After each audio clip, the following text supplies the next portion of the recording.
লিপিয়ারের ধারণাটি প্রথম চালু করেন রোমান সম্রাট জুলিয়াস সিজার। তিনি জ্যোতির্বিজ্ঞানী সেসিজেনেসের পরামর্শ অনুযায়ী যীশুখ্রিস্টের জন্মের ৪৫ বছর আগেই এই নিয়ম চালু করেন। এই জন্য একে জুলিয়ান ক্যালেন্ডারও বলা হয়। এই ক্যালেন্ডার অনুযায়ী প্রতি ৪ বছর পর পর ফেব্রুয়ারি মাসে একটি অতিরিক্ত দিন যোগ করা হতো।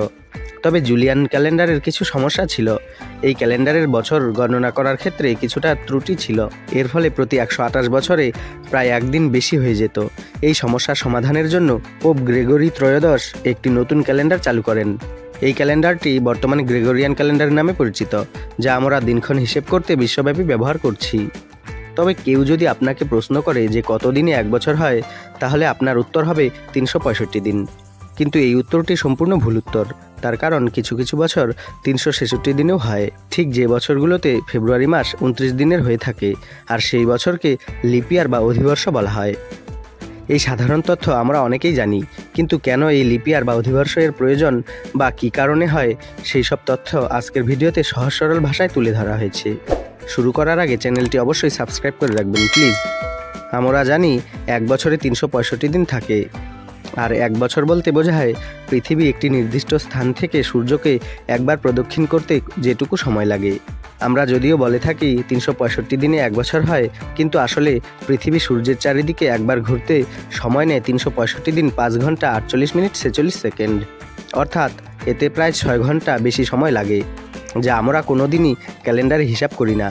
কিন্তু যদি বছরের পর বছর এই অতিরিক্ত সময়কে হিসেব না করে এড়িয়ে যাই, তাহলে শত শত বছর পরে এই বেহিসেবি সময়টি কয়েক মাসে পরিণত হবে। ফলস্বরূপ আমাদের হিসেবের ক্যালেন্ডারে গ্রীষ্মকালের আগেই গরম পড়ে যাবে, অথবা গ্রীষ্মকালে ঠান্ডা লাগবে।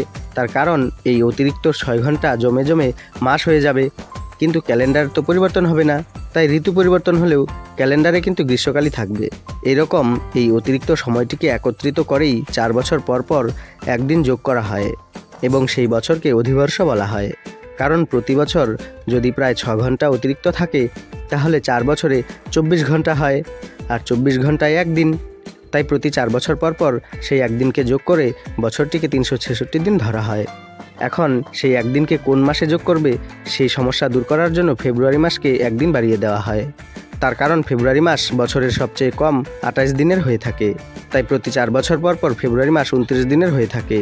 কোন কোন বছরগুলো লিপিয়ার বা ৩৬৬ দিনের, সেটা জানার একটা সহজ উপায় হলো যে কোনো সালকে ৪ দিয়ে ভাগ করলে যদি ভাগশেষ না থাকে, তবে সেই সাল বা বছরটি অধিবর্ষ বা লিপিয়ার হবে বা ৩৬৬ দিনের হবে।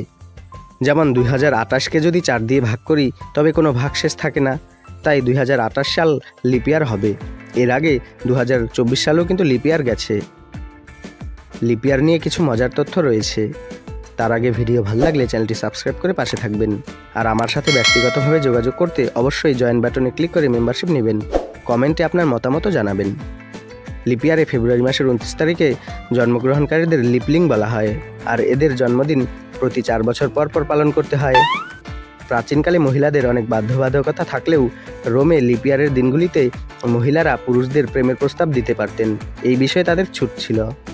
লিপিয়ারে ২৯ তারিখে বিয়ে করা সৌভাগ্যজনক বলে মনে করা হয়।